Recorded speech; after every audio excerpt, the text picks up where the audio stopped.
पहले नंबर का क्वेश्चन देख लेते हैं। यंतर शिपयार्ड कलिनिंग्राद रूस में कमीशन किए गए उन्नत स्टील फ्रिगेट का नाम क्या है? सही आंसर है सी, INS तमाल। की पॉइंट देखते हैं। INS तमाल एक उन्नत स्टील फ्रिगेट है जिसे 1 जुलाई 2025 को रूस के कलिंद्राह में यंतर शिपयार्ड में शामिल किया गया है। यह प्रोजेक्ट 1135.6 के तहत 8वां जहाज है जो Tushil class follow on frigates में दूसरा है। बेहतरीन स्ट्राइक और डिटेक्शन क्षमताओं के लिए ब्रह्मोस क्रूज मिसाइल और हमला NSG सोनार सिस्टम से लैस है। शटिल एक सतह से हवा मार करने वाली मिसाइल, तोपखाने और टारपीडो का सफलतापूर्वक परीक्षण किया। ब्लू वाटर ऑपरेशन के लिए डिजाइन किया गया स्वचालित परमाणु जैविक रासायनिक रक्षा प्रणालियों से सुसज्जित है। आइए दूसरे नंबर का क्वेश्चन देख लें। लॉन्च किए गए नए भारतीय रेलवे ऐप का नाम क्या है? सही आंसर है बी, रेल वन।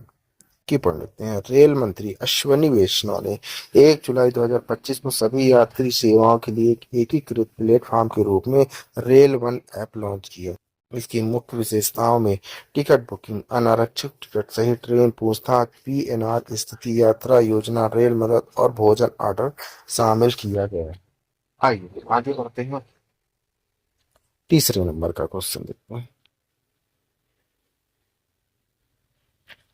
तीसरे नंबर का क्वेश्चन है, केंद्रीय मंत्रिमंडल द्वारा स्वीकृत रोजगार लिक्विड प्रोत्साहन ELI योजना का कुल परिव्यय क्या है? सही आंसर है बी, 1 लाख करोड़। की पॉइंट, अगले 2 वर्षों में 3.5 करोड़ से अधिक नौकरियों के सृजन का लक्ष्य है। 1.92 करोड़ प्रथम बार काम करने वाले कर्मचारी लाभान्वित होंगे। 1 अगस्त 2025 से 31 जुलाई 2027 के बीच सृजित नौकरियां इस योजना के अंतर्गत आएंगी। पहली बार नौकरी करने वालों के 1 महीने का वेतन अधिकतम 15,000 मिलेगा।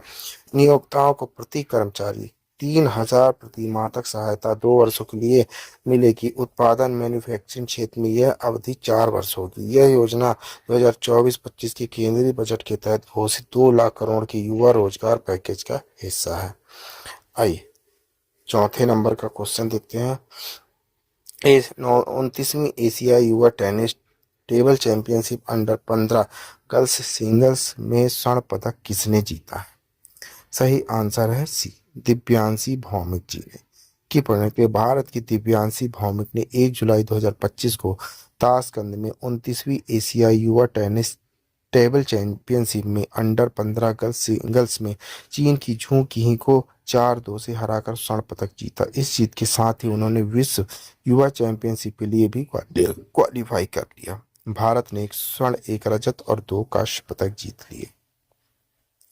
आइए 5वें नंबर का क्वेश्चन देख लेते हैं। रोजगार से जुड़ी प्रोत्साहन ELI योजना का मुख्य उद्देश्य क्या है?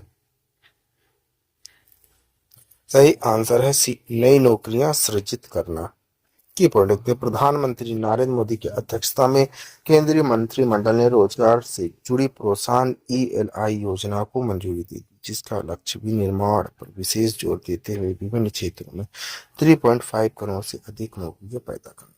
लगभग 1 लाख करोड़ के पर्याप्त परिव्यय के साथ इस योजना का उद्देश्य पहली बार रोजगार को बढ़ावा देना, नए रोजगार सृजित करने में नियोक्ताओं का समर्थन करना और भारत के युवा कार्यबल को सामाजिक सुरक्षा लाभ प्रदान करना है।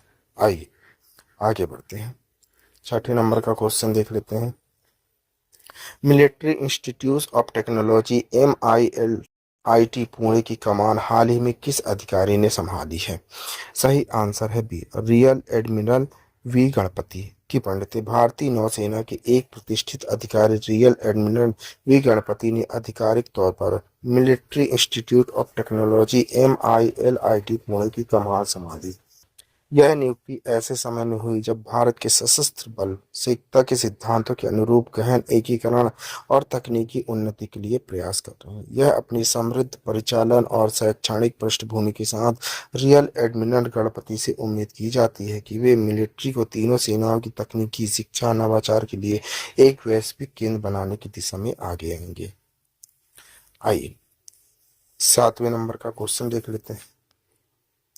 पहली आसियान भारत कूच वार्ता का आयोजन भारत के किस शहर में हुआ है?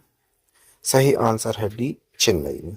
की पॉइंट देखते हैं। क्षेत्रीय संपर्क और पर्यटन को बढ़ावा देने के लिए एक ऐतिहासिक कदम के रूप में भारत ने 1 जुलाई 2025 को चेन्नई में पहली बार आसियान भारत क्रूज वार्ता मेजबानी की। चेन्नई बंदरगाह पर क्रूज जहाज एमवी एम्प्रेस पर आयोजित इस वार्ता में सभी 10 आसियान 6 देशों और तिमोर लेस्ते का प्रतिनिधित्व करने वाले 30 से अधिक प्रतिनिधियों ने भाग लिया, जिसका उद्देश्य हिंद प्रशांत क्षेत्र में समुद्री सहयोग, टिकाऊ पर्यटन और आर्थिक एकीकरण को बढ़ावा देना है।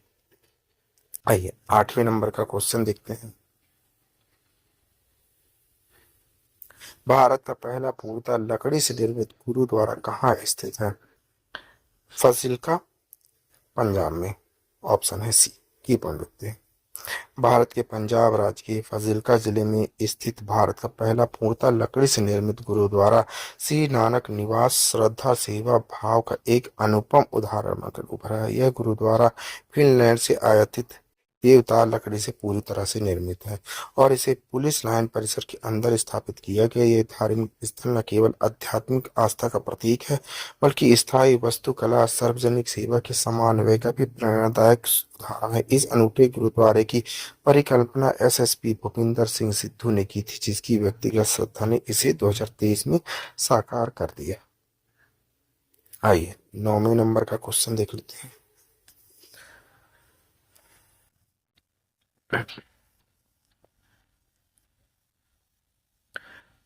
क्रेडिट रैंकिंग एजेंसी आईसीआरए के अनुसार भारत के वाणिज्य वाहन क्षेत्र में वित्त वर्ष 2025-26 में थोक बिक्री में कितनी वृद्धि की संभावना है?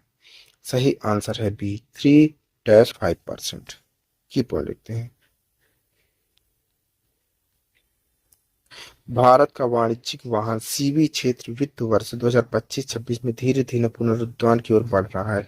क्रेडिट रेटिंग्स एजेंसी आईसीआरए एक हालिया रिपोर्ट के अनुसार इस क्षेत्र में इस साल थोक बिक्री में साल दर साल वाई 3.5% की वृद्धि की उम्मीद है। अनुमान पिछले वर्ष FY25 में दर्ज की गई 1.2% गिरावट के बाद सामने आई है। इस सुधार का मुख्य कारण निर्माण अवसंरचना गतिविधि तेजी, समग्र आर्थिक स्थिति में स्थिरता। हालांकि डीलरों के पास उच्च स्तर इन्वेंट्री और कुछ सीवी वर्गों में कमजोर मांग की अभी चुनौतियां बनी हैं। वाणिज्य वाहन क्षेत्र भारत की औद्योगिक आर्थिक गतिविधियों का महत्वपूर्ण संकेतक। आईसीआरए की FY26 पूर्व अनुमान रिपोर्ट से मांग, रुझानों, उपभोक्ता व्यवहार, निवेशों की दिशा मूल्यांकन किया जा सकता है। यह रेटिंग निर्माण कंपनियां, निवेशकों और नीति निर्माताओं को संभावित वृद्धि क्षेत्रों और चुनौतियों के बारे में मार्गदर्शन प्रदान करता है। आइए आगे बढ़ते हैं। 10वें नंबर का क्वेश्चन देख लेते हैं। FSR के अनुसार भारत के बैंकिंग क्षेत्र की सकल एनपीए जीएनपीए दर क्या थी? सही आंसर है सी, 2.3%। की पॉइंट देखते हैं। भारतीय रिजर्व बैंक आरबीआई की जून 2025 की वित्तीय स्थिरता report financial sustainability report FSR के अनुसार देश के बैंकिंग क्षेत्र में सकल गैर निष्पादित संपत्ति मार्च 2025 में घटकर 2.3% पर आ गई, जो पिछले कई दशकों का सबसे निचला स्तर रहा है। सितंबर 2024 में यह आंकड़ा 2.6% था। हालांकि रिपोर्ट में यह भी चेतावनी दी गई कि मार्च 2027 तक जीएनपीए फिर से बढ़कर 2.6% हो सकती है। आरबीआई की यह रिपोर्ट बैंकिंग प्रणाली की संपत्ति गुणवत्ता, ऋण वितरण, वित्तीय स्थिरता को लेकर एक महत्वपूर्ण संकेत देती है। यह दिखाती है कि एसेट क्वालिटी रिव्यू AQR, पूंजी पुनर्निर्माण जैसे सुधारों के बाद बैंकिंग सेक्टर की स्थिति में दीर्घकालिक सुधार आया है, लेकिन भविष्य में कुछ चुनौतियां बनी रह सकती हैं। आइए 11वें नंबर का क्वेश्चन देख लेते हैं। रिलायंस डिफेंस ने हाल ही में किस अमेरिकी रक्षा कंपनी के साथ साझेदारी की है? सही आंसर है C, coastal machining and INC CMI। की पढ़ेंगे। भारत के रक्षा क्षेत्र को एक महत्वपूर्ण प्रोत्साहन देते हुए रिलायंस डिफेंस जो रिलायंस इंफ्रास्ट्रक्चर की सहायक कंपनी ने अमेरिका स्थित रक्षा ठेकेदार कोस्टल मैकेनिक इंक के साथ साझेदारी की। इस साझेदारी के तहत महाराष्ट्र के नागपुर स्थित MIHAN multi modal international cargo hub and airport में एक अत्याधुनिक MRO maintenance repair and overhaul सुविधा की स्थापना की जाएगी। यह संयुक्त उपकरण भारतीय सशस्त्र बलों और अंतर्राष्ट्रीय ग्राहकों के लिए वायु थल रक्षा प्लेटफॉर्म के लिए उन्नत पर केंद्रित होगा, जो आत्मनिर्भर भारत अभियान के अनुरूप है। आइए 12वें नंबर का क्वेश्चन देख लेते हैं। MIT मणिपाल की टीम ने अंतर्राष्ट्रीय रॉकेट इंजीनियरिंग प्रतियोगिता IREC 2025 में उत्कृष्ट सफलता हासिल की। IRC 2025 कहाँ आयोजित किया गया है? सही आंसर है बी, टेक्सास में। ये पढ़ लेते हैं। MAHE का हिस्सा Manipal institute of technology MIT Midland Texas की अंतर्राष्ट्रीय रॉकेट इंजीनियरिंग प्रतियोगिता IRC 2025 ख्याति अर्जित की है। उनकी छात्र टीम भ्रष्टाचार IT ने SDL फ्लोट चैलेंज में दूसरा स्थान जीता। टीम को उनके प्रदर्शन के लिए $750 का नकद पुरस्कार मिला है। आइए 13 नंबर का क्वेश्चन देख लेते हैं। केंद्रीय मंत्रिमंडल ने भारत को वैश्विक खेल शक्ति में बदलने के लिए राष्ट्रीय खेल नीति 2025 को मंजूरी दी। NSP 2025 के ढांचे में कितने स्तंभ हैं? सही आंसर है सी, 5 स्तंभ। की प्रधानमंत्री नरेंद्र मोदी के नेतृत्व में केंद्रीय मंत्रिमंडल ने राष्ट्रीय खेल नीति NSP 2025 को मंजूरी दे दी। इस नीति का उद्देश्य भारतीय खेल पारिस्थितिकी तंत्र को बदलना और वैश्विक प्रतिस्पर्धा को बढ़ाना है, खासकर 2036 के ओलंपिक खेलों को देखते हुए, जिसकी भारत मेजबानी करने की उम्मीद करता है। सलाह मशवरे के बाद केंद्रीय मंत्रालय और राज्य सरकार, नीति आयोग, राष्ट्रीय खेल महासंघों NSFS खिलाड़ियों और विशेषज्ञों के साथ विकसित किया गया है। आइए 14 नंबर का क्वेश्चन देख लेते हैं। कैबिनेट ने रोजगार से जुड़ी प्रोत्साहन ELI योजना को मंजूरी दी। केवल ELI योजना की कुल बजट क्या है?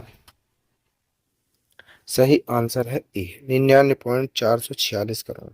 की प्रणति प्रधानमंत्री नरेंद्र मोदी की अध्यक्षता वाली केंद्रीय मंत्रिमंडल ने रोजगार से जुड़ी प्रोत्साहन ELI योजना को मंजूरी देगी। इसका उद्देश्य रोजगार सृजन, रोजगार क्षमता को बढ़ावा देना, सामाजिक सुरक्षा में सुधार करना, खासकर विनिर्माण क्षेत्र में। ELI योजना की घोषणा केंद्रीय बजट 2024-25 में 5 योजना पैकेज के हिस्से के रूप में की गई थी, जिसका उद्देश्य 4.1 करोड़ युवाओं का समर्थन करना है। आइए 15 नंबर का क्वेश्चन देखते हैं। पहला आसियान भारत क्रूज वार्ता कहाँ आयोजित किया गया है? सही आंसर है डी, चेन्नई में। की पंडित सर्बानंद सोनोवाल केंद्रीय पत्तन नौवहन राजमार्ग मंत्री ने पहली आसियान भारत क्रूज वार्ता का चेन्नई में उद्घाटन की। यह वार्ता MV एम्प्रेस एंड कॉर्डियर क्रूज जहाज पर चेन्नई बंदरगाह पर आयोजित की गई। सभी 10 आसियान देशों में तिमोर लेस्ते के प्रतिनिधियों ने इस कार्यक्रम में भाग लिया। मुख्य लक्ष्य समुद्री सहयोग को मजबूत करना, क्रूज कनेक्टिविटी को बढ़ावा देना, सतत पर्यटन को बढ़ावा देना हिंद प्रशांत क्षेत्र में। आइए 16 नंबर का क्वेश्चन देख लेते हैं। एशियाई युवा टेबल टेनिस चैंपियनशिप में दिव्यांशी भौतिक ने भारत के लिए ऐतिहासिक स्वर्ण पदक जीता। फाइनल में उन्होंने किस देश को हराया? सही आंसर है सी, चीन को। की परिणति दिव्यांशी भौतिक ने U15 बालिका एकल खिताब 2025 एशियाई युवा टेबल टेनिस चैंपियनशिप में ताशकंद उज्बेकिस्तान में जीत। वह 36 वर्ष में यह महाद्वीपीय खिताब जीतने वाली पहली भारतीय बनी है। ऐसा करने वाली आखिरी भारतीय सुब्रमण्यम भुवनेश्वरी थी, जिन्होंने 1989 में नई दिल्ली में यह खिताब जीता था। दिव्यांशी केवल 14 वर्ष की टूर्नामेंट में दूसरे स्थान पर रही। आइए 17 नंबर का क्वेश्चन देख लेते हैं। पुरानी गाड़ियों के लिए ईंधन पर प्रतिबंध किसने लगाया है? सही आंसर है ए, दिल्ली ने। की प्रणीत 1 जुलाई 2025 से 15 साल से पुरानी पेट्रोल गाड़ियों और 10 साल से पुरानी डीजल गाड़ियों को दिल्ली में ईंधन भरने से प्रतिबंधित कर दिया गया। दिल्ली सरकार ने इस नियम को लागू करने के लिए एक SOP मानक संचालन प्रक्रिया जारी की। सभी पेट्रोल पंपों को गाड़ियों का रजिस्ट्रार बनाए रखना होगा जिन्होंने उम्र के कारण ईंधन से वंचित किया। CNG पर चलने वाली गाड़ियां इस प्रतिबंधित से मुक्त हैं। आइए 18 नंबर का क्वेश्चन देख लेते हैं। तेघभर सिंह द्वारा चढ़ा गया माउंट एवरेस्ट किस देश में स्थित है? सही आंसर है बी, रूस में। की प्रणीत तेघबीर सिंह उम्र 6 वर्ष 9 महीने 4 दिन पंजाब से विश्व रिकॉर्ड बनाकर माउंट एवरेस्ट पर चढ़ने वाले सबसे कम उम्र के व्यक्ति बन गए। रूस में mountaineering rock climbing sport tourism federation of करबांडियों बाल्कन द्वारा प्रमाणित है। पिछला रिकॉर्ड वागाकुसा 7 वर्ष 3 महीने के पास था। आइए आपके लिए क्वेश्चन है, इसी क्वेश्चन का आंसर आप लोग को कमेंट्स बॉक्स में देखते हैं। क्वेश्चन देख लीजिए। भारत ऊर्जा स्टेक कार्यबल के मुख्य संरक्षक के रूप में किसे नियुक्त किया? रघुराम राजन, नंदन नीलकणिकर की विजय राघवन, सुंदर पिचाई जी। तो दोस्तों इस क्वेश्चन का आंसर आप लोग को कमेंट्स बॉक्स में देना है। आंसर आप लोग कमेंट्स बॉक्स में जरूर दीजिएगा। आप पढ़ रहे हैं 3 जुलाई 2025 का डेली करंट अफेयर। दोस्तों आप किसी भी एग्जाम की तैयारी कर रहे हैं तो ये वीडियो आपके लिए मुश्किल रहने वाला है। इस वीडियो की पीडीएफ डाउनलोड करने के लिए आप हमारे टेलीग्राम चैनल एग्जाम पॉइंट पर जाकर वहां से पीडीएफ डाउनलोड कर सकते हैं। Thank you for watching my video. इस वीडियो को ज़्यादा से ज़्यादा शेयर करें, लाइक करें, कमेंट करें। Thank you.